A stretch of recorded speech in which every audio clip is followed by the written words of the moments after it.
Kind of take us behind kind of the curtains with Michael. Was there ever a moment that you guys spoke that you felt like it energized you and you learned from him? Yeah, it was crazy, man, because my favorite player was Magic growing up. And then I quickly realized my father stole all my height, and I wasn't going to be a 6'9" point guard. So I had to, so I looked at this young guy coming up. And the thing that I marveled at wasn't the fact that he was getting to the rim and doing these fancy stuff. It was like, how is he getting to the rim? How is he doing it? Right? You look at the footwork, you look at the fundamentals, you look at the spacing, the pacing, right? And all those little things, the angles. And that's what becomes fascinating. It's like, okay, how do I get there? Right? So I started studying all those basics. And then when I came to the league, the first time I played against him, I won his respect because it was like, this kid's not scared of me at all. Right? And he saw kindred spirit from that standpoint. And that started a relationship. And it became something where it was like, text him anytime, hits me right back. Questions, hits me right back. And we're talking all the time. Follow your passion first. First. When I retired from the game, I sat there asking kind of all the wrong questions. What's the biggest industry I can get into? And it's all the wrong stuff. And you got to sit there and ask yourself, okay, what am I truly passionate about? What do I enjoy doing? And when you feel that way, honestly, you feel like you have never worked a day in your life. It's the most fun thing in the world. You get up in the morning excited about what you're doing. And you got to be really honest with yourself about it. If you wake up in the morning and you're dreading going to work, dude, do something else. Do something else. And those are hard decisions to make. But when you make those decisions, it's a very liberating experience. And you find out that the rewards will come. I had a summer where I played basketball when I was like 10 or 11 years old. And a very prominent summer league in Philadelphia called the Sunny Hill League, where my father played, my uncle played, and they were like all-time greats and all sorts of stuff. And Wilt Chamberlain played in the league, Earl Monroe played in the league. And here I come playing, and I don't score 1 point the entire summer. Really? Not one. How old were you?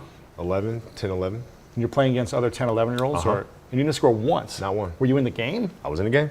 How did you not score? Because I was terrible. Really? Yeah. At 10, 11 years old, you were that terrible. Awful. And I had these big knee pads on because I was growing really fast. And I had socks all the way up here, and I had like the high top skinny, fades, like skinny as hell.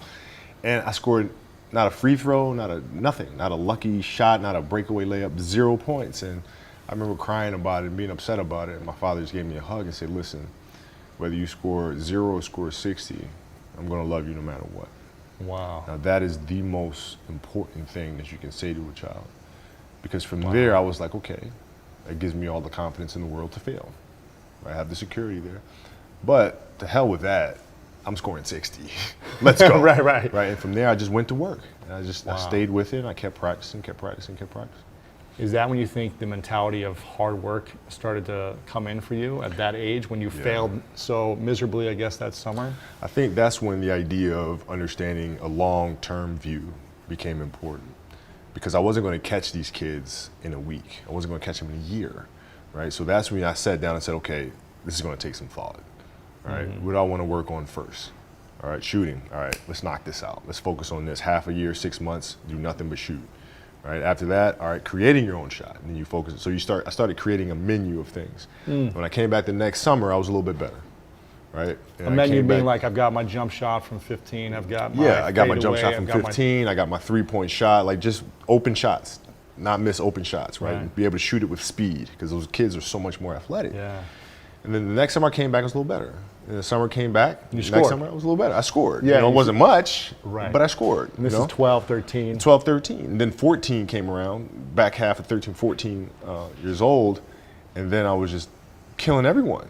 And it happened in 2 years. And I wasn't expecting it to happen in 2 years, but it did, because what I had to do was work on the basics and the fundamentals, while they relied on their athleticism and their natural ability. And because I stick to the fundamentals, it just caught up to them. And then my body, my knees stopped hurting. I grew into my frame. And then your athleticism, once you have the fundamentals, exactly, the hard work, the mindset, and you tack on the athleticism, it's game over. Then it was game over. Wow. So from 13, you're good, average still? I was good. And then about the end of my right when I was turning 14, I became the best player in the state. At 14? At 14. So from 12 to 14, you went from scoring 0 to being the best in the state. Of all ages. Yep. You know, I've been with you for a long way. The one moment that stands out of, we've done, I don't know how many done, we've done what, 800 events. The one time was 4 a.m. We went out to practice at 4 a.m.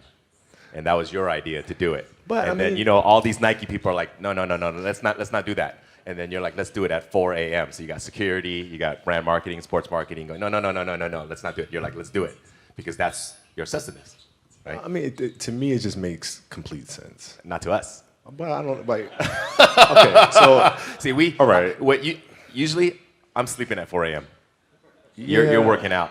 So Well, talk about that. Okay, so if your job is to try to be the best basketball player you can be, right? To do that, you have to practice, you have to train, right? You want to train as much as you can, as often as you can. So if you get up at 10 in the morning, train at 11, right? 12, say 12, train at 12, train for 2 hours, 12 to 2.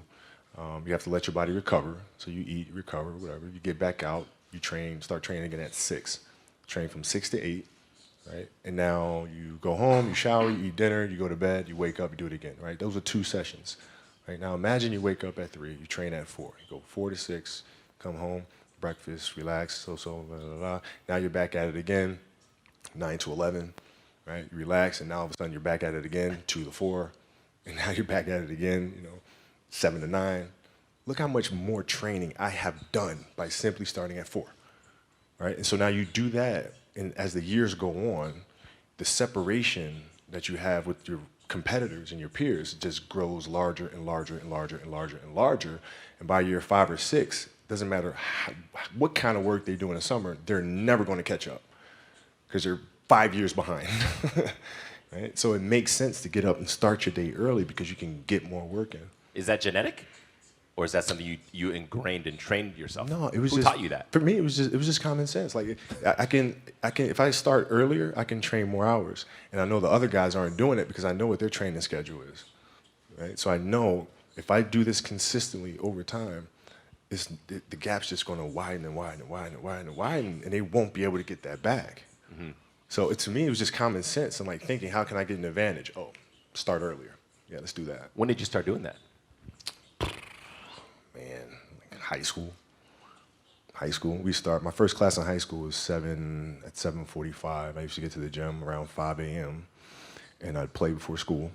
And then school would start. Who's playing with you at 5 a.m.? My coach. So my coach would show up and we'd do all these basketball drills. Right? So just you and your coach? Just me and my coach. And sometimes it would just be me and the janitor, and who's still there today. And then I play at lunchtime. That guy should get a medal. I hooked him up with a few things. But I play during lunch and then practice after, and then go home, do my schoolwork, and then watch a bunch of game film and games on TV and study film. Was that the only thing you've been obsessed about, basketball? Well, until recently, yeah. Basketball had dominated, my entire life for more than 30 years. When I brought it up, like, is it genetic or you just learned it? I mean, how did that idea even come up? Because that's obviously a pillar of Mamba mentality, the obsessiveness. This is just, like you said, I'm going to get up at 4, everybody's get up at 6. If everybody's going to get up at 4, I'm going to get up at 2. Right? How do you develop that, or where do you learn that from? Well, I think it's just it's just a matter of what's important to you. And what's important to you for whatever reason. I felt like I didn't feel good about myself if I wasn't doing everything I could to be the best version of myself. If I felt like I left anything on the table, it would eat away at me. I wouldn't be able to look myself in the mirror. Right? So the reason why I can retire now and be completely comfortable about it, because I know that I've done everything I could to be the best basketball player I could be. And so that's where it comes from for me. You can't leave any stone unturned. I think the best way to prove your value is to work, is to learn, is to absorb, to be a sponge. Right? But you always want to outwork your potential. As hard as you believe you can work harder than that.